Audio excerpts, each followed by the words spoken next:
Today's press conference for the Ole Miss Rebels student athletes. Ole Miss's sports information director is Madeline Marshall. Today we are joined by student athletes Angel Baker and Maya Taylor. We'll now take questions for the student athletes. Please state your name and affiliation at the beginning of each question. If you're on the Zoom call and have a question, please use the raise hand function, and I will call on you if we have time for your questions.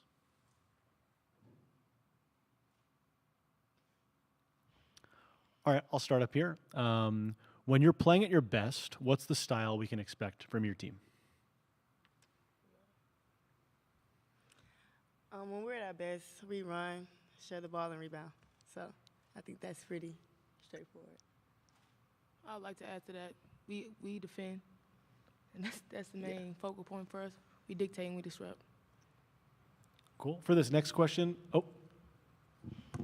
While you're talking about defense, the Zags the best three-point shooting team in the country, but also with some threats down low. What has been your focus defensively prepping for this? Gonzaga is a very good team. We know we're going to have to bring our best game, and we're just going to stay focused in on the game plan, and we just trust that whatever the coaches' game plan they have for us, that we follow through with it. So, as a reminder, please state your name and affiliation at the beginning of each question. For this next question, we'll go to Zoom. Michael Katz, you can ask your question. Michael Katz from the Daily Journal. You was talking a couple days ago about how you wanted this to be a business trip. Does this year's trip and everything feel different than it did last year? Absolutely. I feel like this year we have a little more experience. We know what to expect, but it's always a business trip.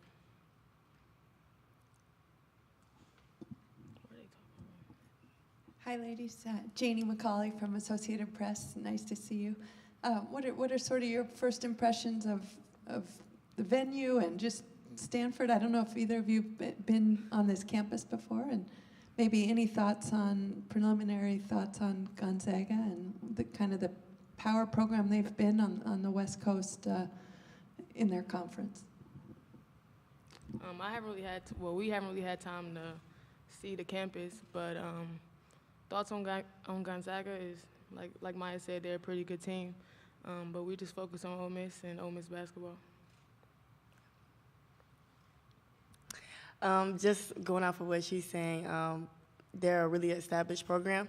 And like I said, we know we're going to have to bring our best game.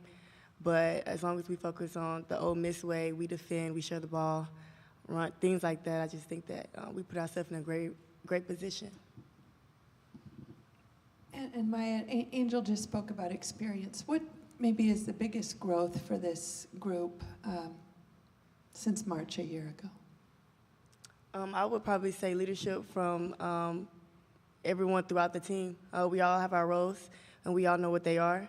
But I think everyone on this team, including the staff, brings some type of leadership, some type of experience. So I think that's been really big for us.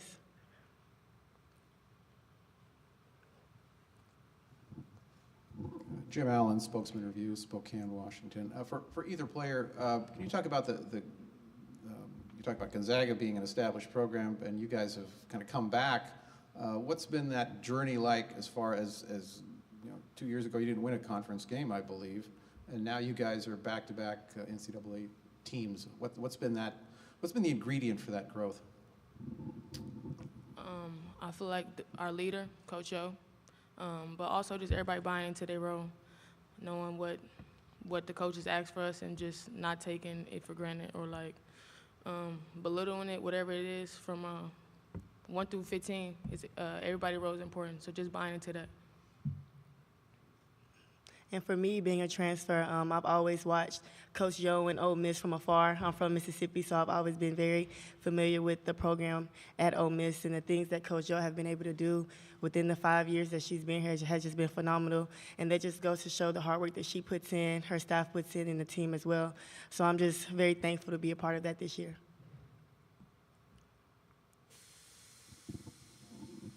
As you know, the SEC is sending 7 teams to the tournament, and you guys finished third in what's considered one of the best conferences.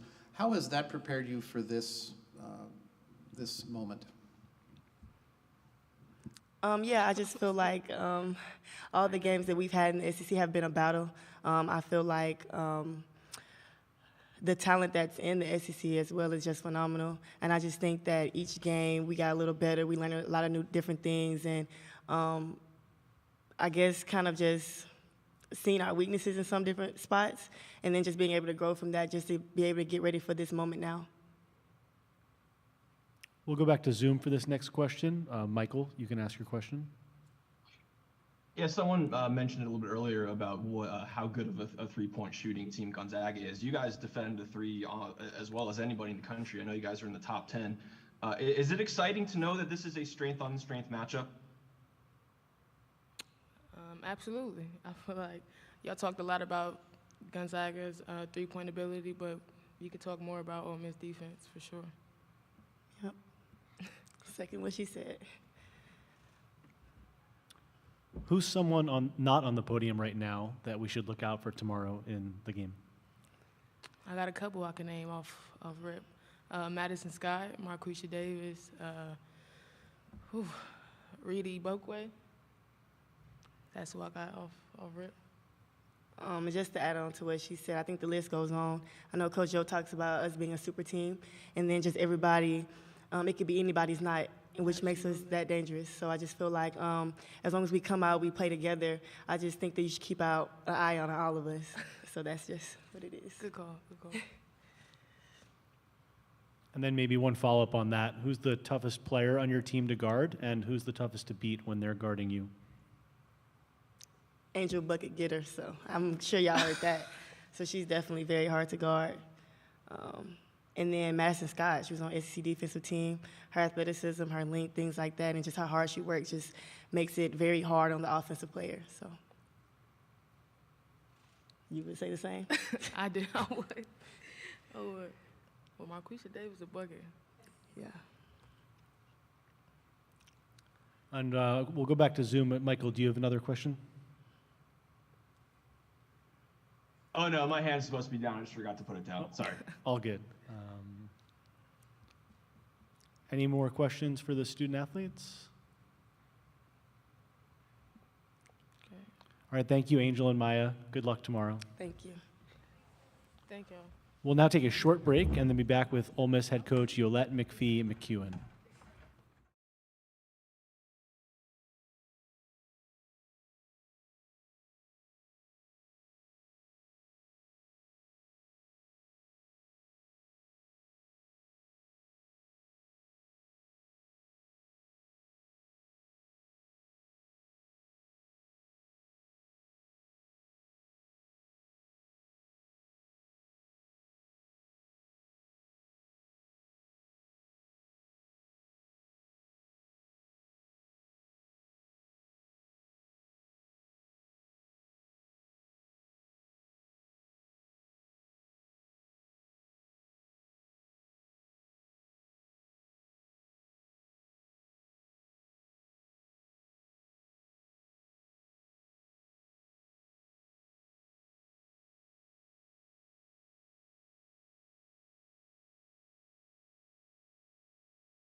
As a reminder, please silence all cell phones.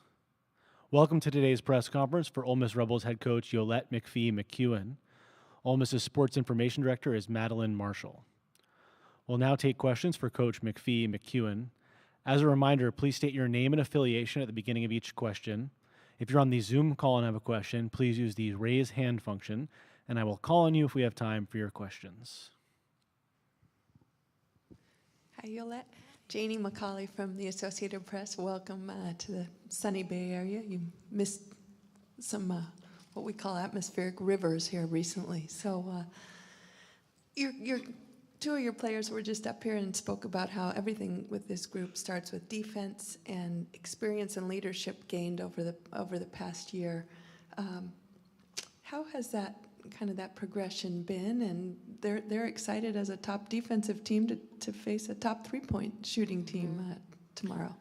Yeah, I mean, I just think the experience that before I say that, my heart goes out to the Californians that were affected by the windstorm. And I was watching the news last night, and saw some of the details and definitely put a prayer up for them. As far as our team's concerned, we think our schedule has prepared us for any type of matchup, from playing the number one team in the country in South Carolina to a 2 seed in Utah. We that average at the time 100 points a game. So I think that our group has been battle tested. We've had to get on flights. We've played in the Bahamas, thanks to our administration, and spent a long time there, and with the hopes that it would prepare us for a moment like this. There you go. Ben Parker, CardinalSportsReport.com. Just want to get you kind of touched on a little bit, but just what are your overall thoughts on Gonzaga, your matchup with them, and just what you see from them, and what kind of a test and challenge is that going to be for your team? I think Gonzaga is just an historic program. Lisa and I were assistant coaches in the WCC way back when Kelly Graves was the head coach, and Jim Salas was the head coach at Portland. So I was at Portland, and she was at Gonzaga. And so as soon as the matchup got announced, I shot her a text, and I said, just super proud of you and what you all have done. So I think that first and foremost, there's an incredible amount of respect that we have for Gonzaga and what they've accomplished. They beat Tennessee this year and also Louisville. So we feel like it's going to be an incredible matchup. As far as styles are concerned, they're contrasting. I don't know how much they have. I think both of us have had opportunities to play against contrasting styles. Them going up against Tennessee and Louisville, and us going up against Oklahoma and Utah. So it should be a really good matchup. Alex Simon from Bay Area News Group. Since you've arrived in Oxford, how much have you kind of felt the program change, and maybe even the support that you've gotten from the institution kind of grow in your time? Yeah, just coming to Oxford, the reason why I felt like I could be successful at Ole Miss was because that wasn't my first build. I was able to build at Jacksonville University, so I kind of had like a rhythm of what it would take to build a program. And in order to do that, you have to obviously engage the community. You have to bring in talent that fits the university and the style of play that you want to coach. And then obviously you have to win.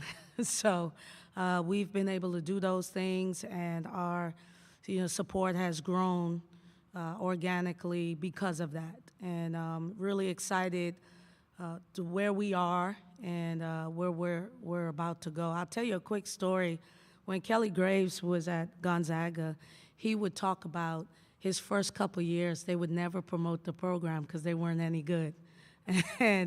And then once they start being good, then they started promoting the program. I kind of took that same kind of path. At first, I thought it was important to make sure that we had a product that people will want to come out and support. 3 years in a row now, we've been in postseason play, and so I think the proof is in the pudding. We've had good crowds this year, some record-breaking ones. So we're just getting started. I'm young in this, only 5 years at Ole Miss, so excited about the future. We'll go to Zoom for this next question. Jared, you can ask your question. Hey, Coach. Jared Redding, Inside the Rebels on 24/7 Sports. You were talking a couple days ago after this election just about this being a business trip. And when Angel was up here a second ago, it was asked about Gonzaga's three-point shooting. And she said, we're simply focused on us. How proud have you been over the past couple of days of this team kind of handling themselves leading up to this game? Well, this is definitely a business trip for us. The last time we came out west and the Bay Area, we went to Cal. And we had a blast. We went to NBA games. We toured the area. We hadn't left the hotel, so our girls are just excited to get out the hotel because we're focused on treating this as such as an opportunity for us to do something that we hadn't done here with me at the helm, and that's try to put ourselves in a position to win a first game. So I'm proud of our team. They've been incredibly focused. In the non-conference, we usually use time, Jared, to just have a great experience. It's something that we promise our players that they're going to have a great experience, and we fill them up with a lot of that in the non-conference. But ever since we got in conference play, you know, we don't do much. We kind of just eat. They eat a lot and sleep a lot, and we just watch a lot of film, and that's what we're going to continue to do. One question for up here. It's an interesting matchup between you and Gonzaga. You play a tough SEC schedule, number 1 overall seed twice. You know, they have played a WCC schedule and have only lost twice since December. So they're kind of on a run, winning a lot of games. Your team tested a lot. What do you think are some advantages and disadvantages of that? Well, anytime you play an 8-9 game, I think the committee does a good job of making it interesting. But at the same time, like, you really don't know who can win. Obviously, I feel like if Gonzaga is able to impose their will, that can be problematic for us. Conversely, I think if we impose our will, that can be problematic for Gonzaga. So I expect both of us to come out and compete and try to win this game. I think it'll come down to whoever executes their game plan the best. Them being an offensive team. We've played high-powered offensive team, like I said, the Utahs, the Oklahomas. When we played those girls, they were averaging 195 points a game, and we held them in the 60s. So our team will be up for the challenge as far as Gonzaga is concerned. But winning makes you feel a certain way, you know, and they're going to have an incredible amount of confidence. And so will we. We were 11-5. It's not like we lost a lot. So, you know, really excited about the matchup. We'll go back to Zoom for this next one. David, you can ask your question. Hey, Coach. David Eckert, the Clarion Ledger. If you'll indulge kind of a big picture question. I know y'all recently got hooked up with like a team-wide NIL deal that sounds like it's a multi-year thing. How important is something like that when you're trying to build a program like you keep talking about? I think it's incredible, you know, the fact that our young ladies, from who are walk-on all the way to our star player has an NIL deal, multiple. I think it is where the game is going. And, you know, I have no problem with them buying my dinner now when we fellowship. So they don't even have my players don't even have a limit on Secret Santa anymore. So it's incredible to see them. I was broke in college. You know, we had a limit, but they don't. I think it's incredible. I think all players that play this game deserve an opportunity to be compensated fairly as long as it's legal. And I'm really glad that people got behind, businesses have gotten behind our players and supported them, for sure. Great article today, by the way.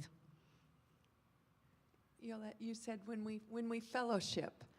Tell me, I mean, I have an idea of what that might mean, but maybe you could share what that means, and maybe there are some activities your group does away from the basketball court that have been special or meaningful or brought the group together.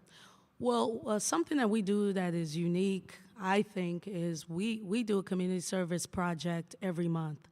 So, you know, I know a lot of teams start the year off by doing it, but it's something, it is core for our program. So we like to give back and engage in our community. So there hasn't been a month since our players stepped on campus that we had not done some type of community service project and been in the community. Another thing we do, I mean, our players love to spend time with each other. I was out recruiting in July, and I got a call. They were all in my pool. So we spent a lot of time with each other, whether I'm there or not. And we really consider ourselves to be a family. It is our culture at Ole Miss, and it's something that I take pride on. And you know, you all ask our players, like, what's been the difference? And our team's just rooted in love. Like, our players really love each other. And I've been coaching 18 years, 10 as a head coach, and I've never had been a part of a team that has loved each other the way this group does. And it's really refreshing to see.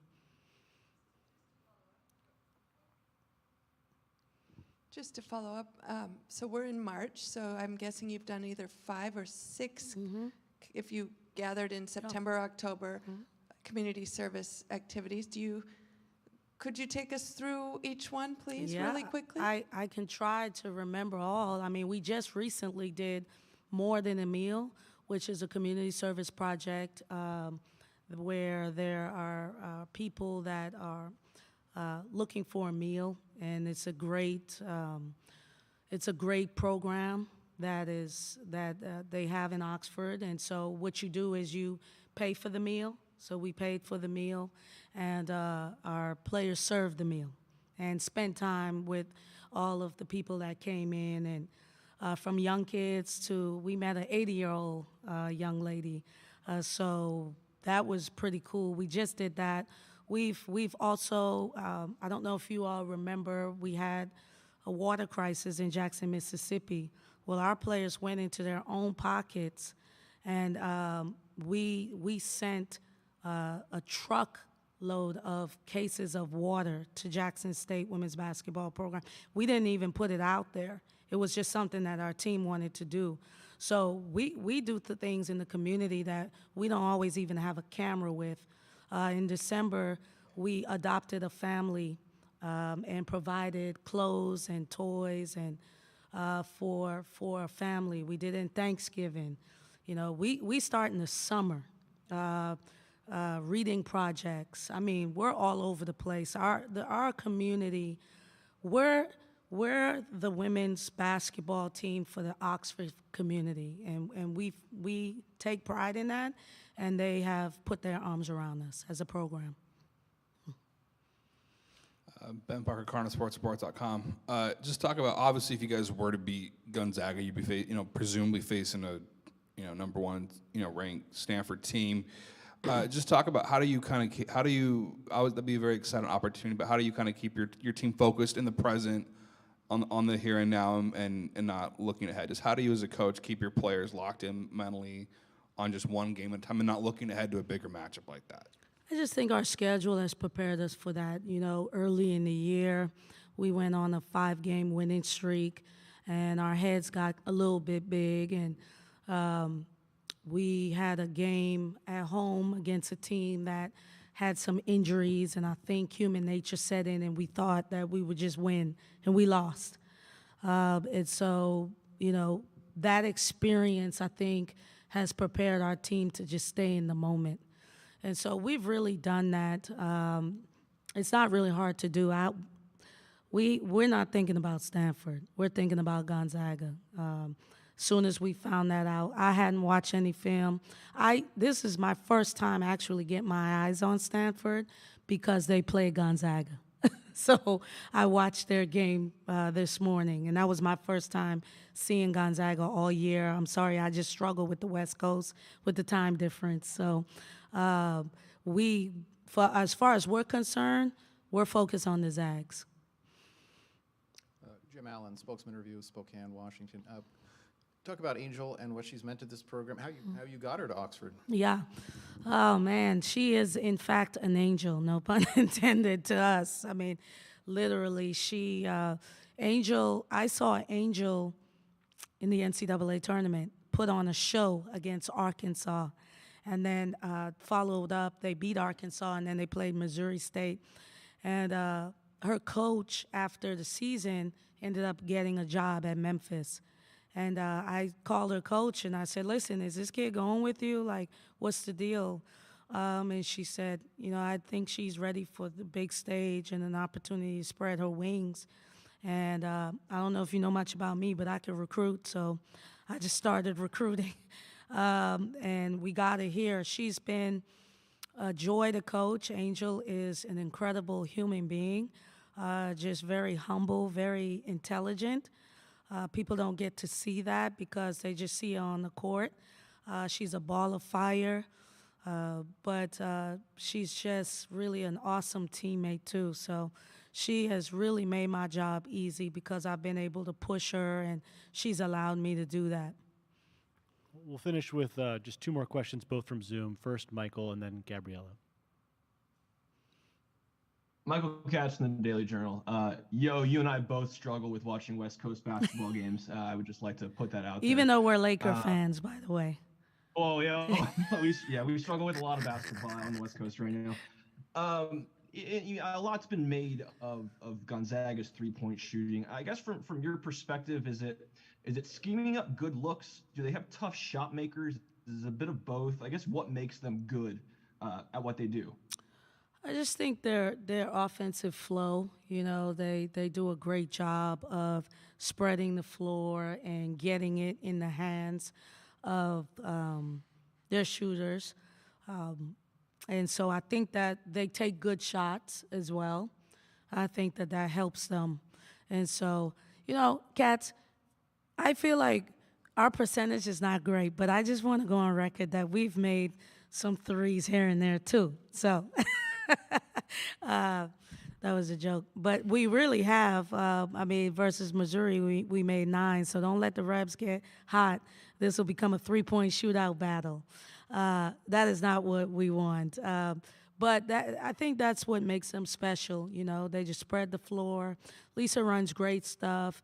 They're spearheaded by their point guard, who's just incredibly smart and runs the show for them and sets them up for success. So I think that's what allows them to get those shots off. All right, Gabriella, last question.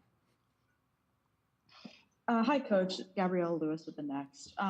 You're in an interesting position here where you've got these, formidable older players and Angel and Maya Taylor, who this will be their last tournament, and then, younger players like Madison Scott. Can you speak a little bit to, what this potential last ride means, but then also the younger folks kind of taking on the reins and the leadership they're bringing? Yeah, when building a roster in today's climate, I think you have to have a healthy balance of both youthfulness, because they don't know any better. They're just always excited and ready to go. And then obviously experience is important, because last year we didn't have any, and it showed. We played a South Dakota team that just came in and was just phenomenally experienced. I think they had 4 fifth-year seniors and had been to the tournament like 3 times. It was the first time. Yesterday was the first time I watched that game, by the way, because I wanted to show my team and give them kind of a feel like what it was like. But in the off season, that's why we went after Maya. Once she went into the portal, Maya has sat on the bench in the Final Four when she was redshirting, played in Elite 8 games. Out of the 11 players on our team, 9 has had NCAA tournament experience. 1 is a freshman, and then 1, Rita, transferred from Pitt, and this will be her first dance. And so it is just a different feel for us being in this tournament. Last year, I was just so excited taking everything in, and I think I've coached. I know as a head coach, this will be my 3rd, but I've been to the Sweet 16. Actually, we beat Gonzaga to go to the Sweet 16 when I was at Pitt. I got a lot of history with Gonzaga. And as far as the future is concerned with Madison and Snuda and Ayana, it's exciting for them. This is not their first time, but they're waiting and learning, and the leadership that Angel and Maya and those give and show, they're just following their lead and doing their part. So this has been my most enjoyable year at Ole Miss with Team 48. It's just been an incredible experience with this group. They're so humble, and they're just great individuals. And not every coach gets to say that, and I'm just proud that I'm able to say that. Thank you, Coach McPhee, McEwen, and good luck tomorrow. Thank you.